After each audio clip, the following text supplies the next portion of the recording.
नमस्कार दोस्तों, कैसे हैं आप सभी। मैं आपका दोस्त पवन मोरल आप सभी का स्वागत करता हूं आपके अपने परिवार एसएससी अड्डा 24/7 यूट्यूब चैनल पर। उम्मीद करता हूं कि आप सब अच्छे होंगे, शानदार होंगे और फर्स्ट क्लास होंगे। साथियों, आज मैं आप सभी के लिए वही 20 क्वेश्चन जो डेली नए लेकर आता हूं। डेली 20 क्वेश्चन होंगे, लेकिन आज के जो क्वेश्चन होंगे वो आपके भारतीय संविधान से रिलेटेड और कुछ नृत्यों से रिलेटेड होंगे। तो 20 क्वेश्चन होंगे, 15 मिनट का समय रहेगा। अब जल्दी से एक बार सभी बच्चे वीडियो को लाइक कर दीजिएगा, देन सभी बच्चे एक बार चैनल को सब्सक्राइब जरूर कर लीजिएगा। जितने भी बच्चों ने अभी तक चैनल को सब्सक्राइब नहीं किया, कल हुई थी क्लास, क्यों नहीं हुई? कल हुई थी बेटा, रेल यात्री जी, कल हुई थी क्लास हमारी। आपको किसने बोल दिया कि क्लास नहीं हुई थी हमारी? चलिए, तो अब हम करते हैं क्लास की शुरुआत। जल्दी आ जाओ बेटा, और क्लास की शुरुआत करते हैं हम लोग। पहले क्वेश्चन पर चलते हैं। क्या कहता है पहला क्वेश्चन बच्चों?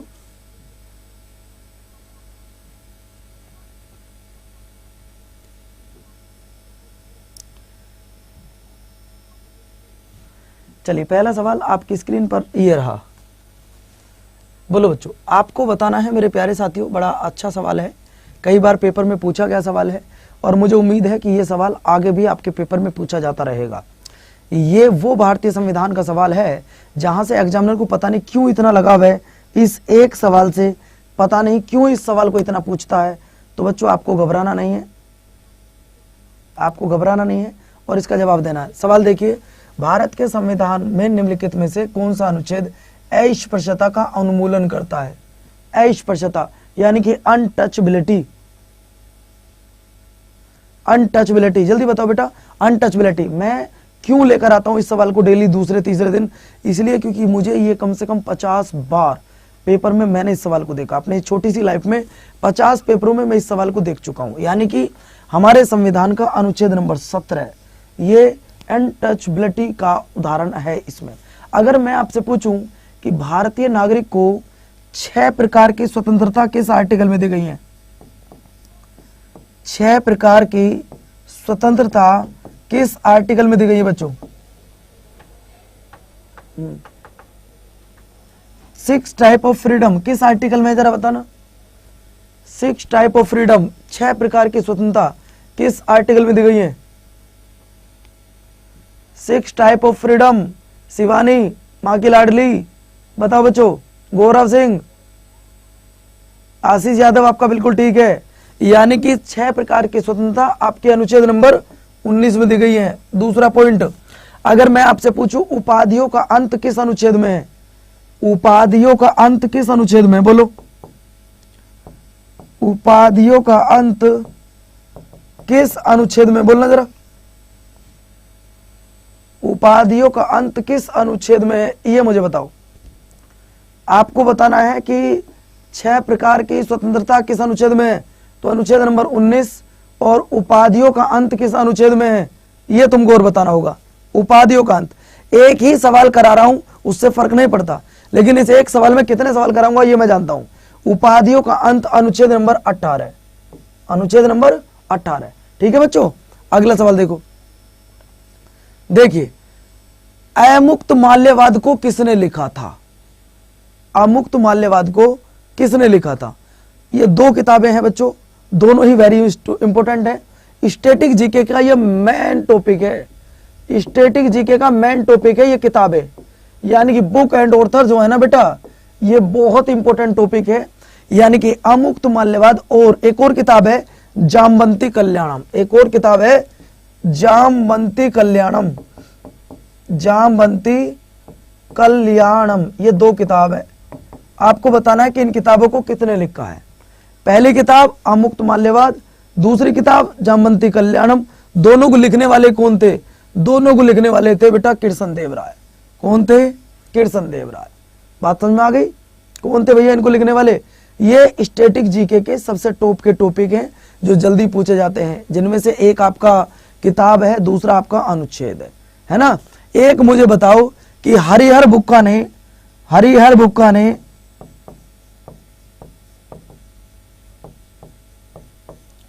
विजयनगर साम्राज्य की स्थापना कब की थी? विजयनगर की स्थापना कब की थी, बताओ जरा, बताइए। आपको बताना है मेरे प्यारे साथियों, हरिहर बुक्का ने विजयनगर साम्राज्य की स्थापना कब की थी?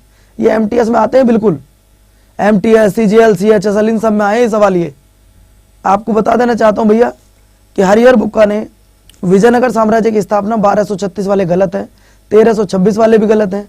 ये आएंगे बेटा 1336। इस क्लास का टाइम कल से मैं 3:15 पर कर रहा हूं। कल से इस क्लास का टाइम 3:15 पर कर रहा हूं। किसी को कोई प्रॉब्लम तो नहीं है? कोई प्रॉब्लम तो नहीं है बच्चों? कल से 3:15 पे। अगला सवाल स्क्रीन पर ये आ गया, बोलिएगा संसद के दोनों सदनों को कौन बुला सकता है? संसद के दोनों सदनों को बुलाता कौन है, बताइए।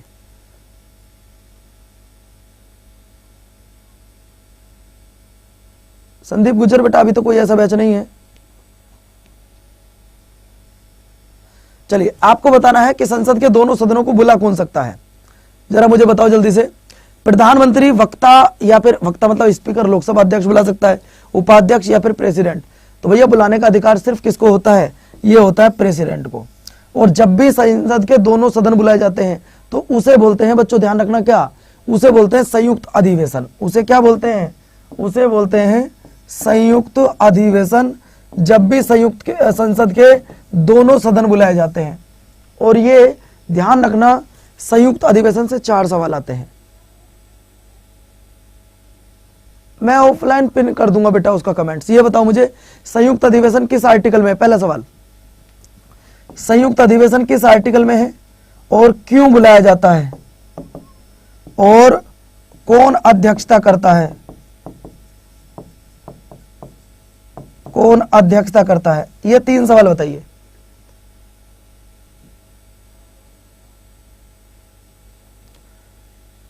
अरे कर देंगे रेल यात्री बाबू, बाद में कर देंगे। तो आप देख लो, ये आपका 108 में है। विवाद होने पर इसको बुलाया जाता है। अध्यक्षता करते हैं लोकसभा स्पीकर। अगला देखो बच्चों,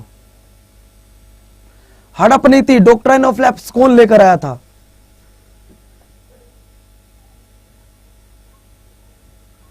रवीना गुजर पहले पढ़ लो बच्चों, पढ़ लो, बाद में बात कर लेना।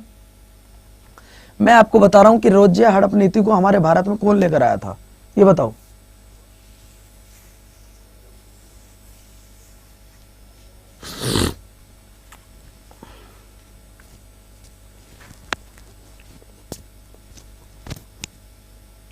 बोलो, नहीं दे पाओगे जवाब? देखिए आपको बता देना चाहता हूं, ये किया था किसने? लॉर्ड डलहौजी ने। कितने? लॉर्ड डलहौजी ने। हमारे भारत में जो रेल चली थी वो भी इसी के काल में चली थी। रेलगाड़ी इसी के काल में चली थी। हमारे भारत में पहली रेलगाड़ी कब चली और कितने किलोमीटर लंबी चली? कितने किलोमीटर लंबी चली, जरा बताओ मुझे। आपको बताना है कि हमारे भारत में पहली रेलगाड़ी कब चली, कितने किलोमीटर लंबी चली, ये तुम्हें बताना होगा। बोलो भैया जल्दी से, रेलगाड़ी पहली कब चली, कितने किलोमीटर लंबी चली, ये दोनों तीनों पॉइंट बताओ। तो पहली रेलगाड़ी चली 1853 में, है ना। और ये भी आपको बता दो गुरुदेव, 34 किलोमीटर लंबी चली। कितनी? 34 किलोमीटर लंबी चली थी। ठीक है भैया। अगला एक पॉइंट और बता दूं आपको। हाँ ठीक है भैया, नहीं तो ठीक है। अब लॉर्ड कैनिंग, 1857 की क्रांति इन्हीं के समय में हुई थी। सती प्रथा पर प्रतिबंध इन्होंने ही लगाया था, लॉर्ड विलियम बेंटिंक ने। सती प्रथा पर बैन बेटा लॉर्ड विलियम बेंटिंक ने किया था। अगला सवाल देखिए, अगला सवाल देखो, निम्नलिखित में से कौन सा संघीय देश नहीं है? निम्नलिखित में से कौन सा संघीय देश नहीं है? बेटा देख रहा हूं आपका कमेंट्स भी देख रहा हूं, नियति देख रहा हूं आपका कमेंट भी, नियति। ठीक है, अब जरा जवाब दो इसका। निम्नलिखित में से कौन सा संघीय देश का नहीं है, संघीय सब नहीं है? तो वो आपका ऑस्ट्रेलिया। ऑस्ट्रेलिया खुद में एक देश भी है और महाद्वीप भी है। अगला देखिएगा, भारतीय संवैधानिक आयोग 1928 की अध्यक्षता किसके द्वारा की गई थी? 1928 की अध्यक्षता किसके द्वारा की गई थी, बताइए। 1928 में से इनमें से कौन सा आयोग भारत आया था, बताओ जरा। 1928 में से कौन सा आयोग भारत आया था, बोलो।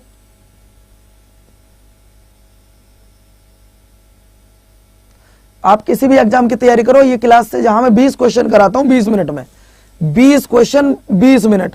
लेकिन ये ध्यान रखना, क्वेश्चन बताता हूं कम से कम तुम्हें 50। भैया वो आया था कौन सा? Simon commission. अब जरा मुझे ये बता दो, साइमन कमीशन में कुल कितने मेंबर थे?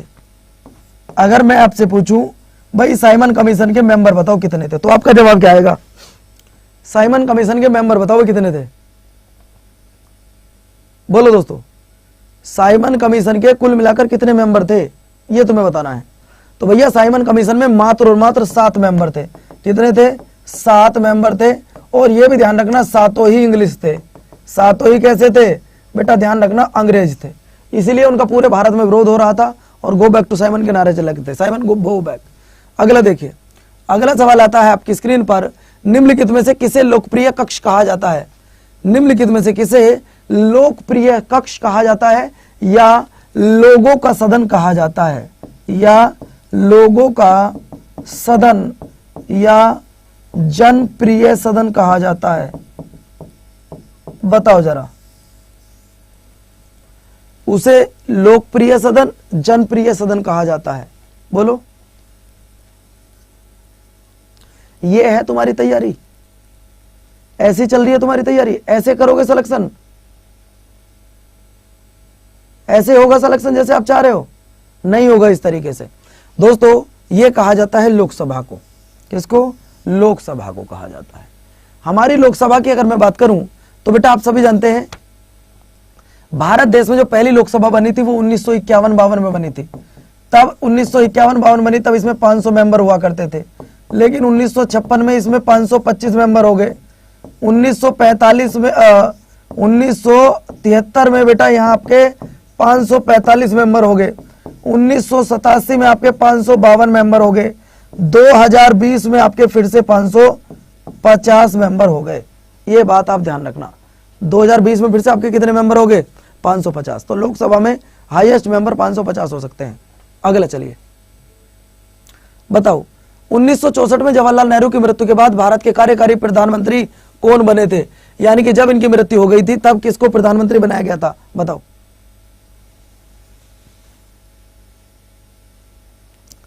जब पंडित जवाहरलाल नेहरू जी की मृत्यु हो गई थी तो उनकी डेथ के बाद किसे बनाया गया था, ये तुमको बताना होगा।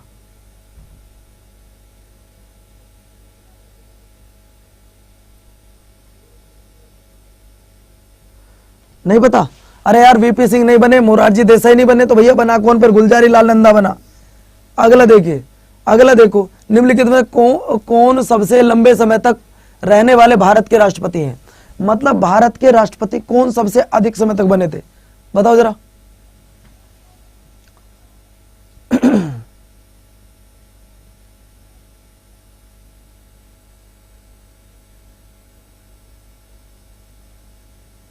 भारत में सबसे अधिक समय तक अगर मैं बात करूं, अगर आप लोग मेरी चैप्टर वाइज क्लास करना चाहते हो तो डेली सुबह 9 बजे, डेली सुबह 9 बजे क्लास होती है। ठीक है बच्चों? ये बने थे कौन? ये बने थे डॉक्टर राजेंद्र प्रसाद। ये कौन बने थे भैया? डॉक्टर राजेंद्र प्रसाद बने थे। ये 2 बार भारत के राष्ट्रपति बने थे, 2 बार। ठीक है बच्चों? 9 बजे मेरी हिस्ट्री की क्लास चलती है। अगर आप लोग थ्योरी पढ़ना चाहते हैं तो कल की क्लास में आ जाना। अगर आप लोग थ्योरी पढ़ना चाहते हैं तो कल की क्लास में आ जाना बच्चों। चलिए अगला सवाल देख लीजिएगा। अगला सवाल क्या? भारत की लोकसभा में चुनाव कौन करवाता है? भारत की लोकसभा में चुनाव कौन कराता है? नियति, सुबह 9 बजे आओ बेटा मेरी क्लास में, समझ रहे हो ना?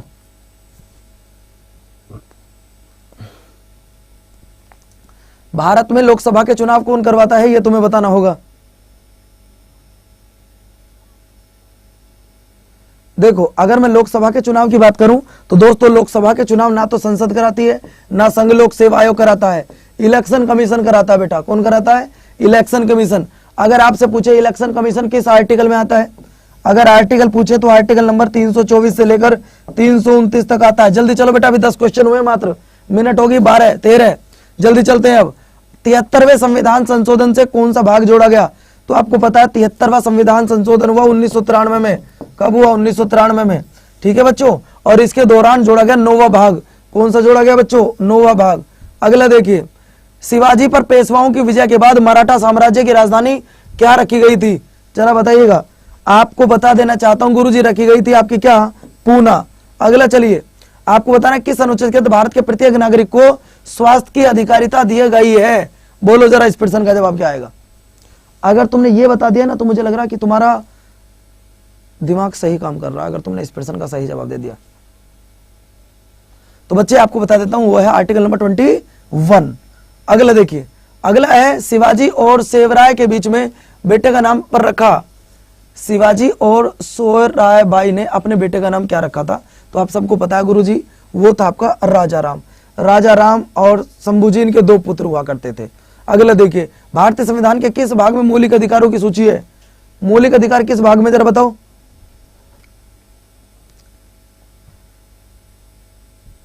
आपको बता दूं, अगर मौलिक अधिकारों की बात करें तो भैया देखो 2 में तो है नागरिकता। क्या है? नागरिकता है। ठीक है, यहाँ आपके डीपीएसपी है, तो भैया बचा क्या है? यहाँ है आपके डीपीएसपी, और ये आपका भाग 3। मौलिक अधिकारों को किस देश के संविधान से लिया गया, जरा बताना। मौलिक अधिकारों को किस देश के संविधान से लिया गया? देश बताओ, किस देश के संविधान से लिया गया? बोलो बच्चों, मौलिक अधिकारों को किस देश के संविधान से लिया गया? बोलो, मौलिक अधिकारों को किस देश के संविधान से लिया गया है? तो लिख लो गुरुदेव, इन्हें अमेरिका से लिया गया। कहां से? अमेरिका से लिया गया है। अगला देखिए, 20 मिनट में 20 सवाल। अगला देखो, विजयनगर की राजधानी एवं प्राचीन शहर हम्पी के अवशेष वर्तमान में कहां मिलते हैं? तो हम्पी के अवशेष वर्तमान में हमें कर्नाटक में मिलते हैं। कहां मिलते हैं बच्चों? वर्तमान में हमको मिलते हैं कर्नाटक में। थोड़ा तेज चलो, समय का अभाव है, 2.5 मिनट बची है बस। अगला देखिए बच्चों, अगला है भारतीय संविधान में निम्नलिखित में कौन सा अनुच्छेद 6 से 14 साल के बच्चों को निःशुल्क शिक्षा का अधिकार दिया गया? बेटा सुबह 9 बजे मैं पढ़ाता हूं यूट्यूब पर हिस्ट्री। सुबह 9 बजे हिस्ट्री पढ़ाता हूं। जितने बच्चों को आना है वो कल की क्लास एक बार देख लेना, तुम्हें आनंद आ जाएगा बच्चों। तो ये हुआ कब था? 6 से 14 वर्ष की आयु को निःशुल्क एवं अनिवार्य शिक्षा। ये ऐसा कब हुआ था बच्चों?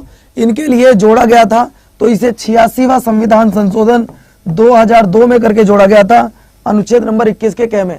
अनुच्छेद नंबर 21 के क में। अगला देखो, अगला क्या कहता है? आज का 18वां सवाल क्या कह रहा है?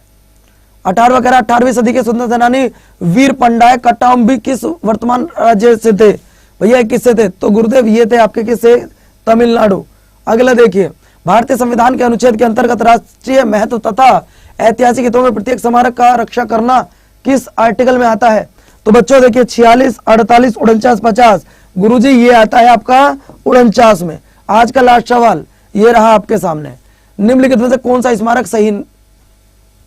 ये आपका क्या है? आपका ये आपका है मेरे प्यारे साथियों आज का होमवर्क। ठीक है, ये आपका तुम्हारा आज का होमवर्क है। क्लास कैसी लगी मुझे कमेंट्स करके जरूर बताइएगा। और बच्चों जो भी बच्चे मेरे साथ जुड़ना चाहते हैं वो मेरा कोड लगाकर आज एमटीएस के बैच में जुड़ जाओ, क्योंकि एमटीएस के बैच पर आज चल रही है डबल वैलिडिटी। सुनो, एमटीएस वाले बैच पर आज क्या चल रही है बच्चों? आज है डबल वैलिडिटी। अगर आप रोज नई नई ऐसी 20-20 क्वेश्चन करना चाहते हैं तो डेली 3:15 पे मिलेंगे। कल से क्लास 3:15 पर होगी, ध्यान रखना। आप गूगल पर जाओ, अड्डा 24/7 लिखो।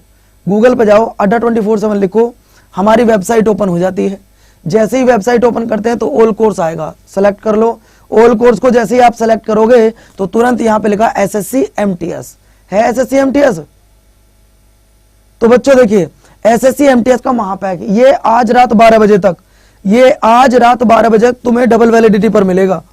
अगर तुम यहां कोड यूज करते हो Y367 Y367 कोड यूज करने पर तुम्हें ये डबल वैलिडिटी पर मिलेगा 2 साल के लिए। कितने साल के लिए? यानी कि आपको डेली डेली नए ऐसे क्वेश्चन कराऊंगा। Y367 कोड लगाने पर आपको ये बेटा पूरे 2 साल के लिए मिल जाएगा। कितने साल के लिए? 2 साल के लिए। और आपकी एमटीएस की तैयारी पूरी हो जाएगी अगर आप यहां पे जुड़ गए। देखो मैं आपको ये बताऊंगा कि इसमें तुम्हें क्या क्या मिल रहा है। ये देखो इस बैच में जुड़कर तुम्हें क्या क्या मिल रहा है। पहला पॉइंट है बेटा 4448 तुम्हें पुरानी वीडियो मिल रही है, 239 टेस्ट सीरीज, 500 घंटे लाइव क्लास, 200 ई बुक, सब कुछ तुम्हें फ्री मिल रहा है अगर आप कोड लगाते हो Y367। अगर आप एमटीएस वाले बैच में जुड़ना चाहते हो या किसी भी महापैक में जुड़ना चाहते हो तो बेटा कोड लगाना Y367।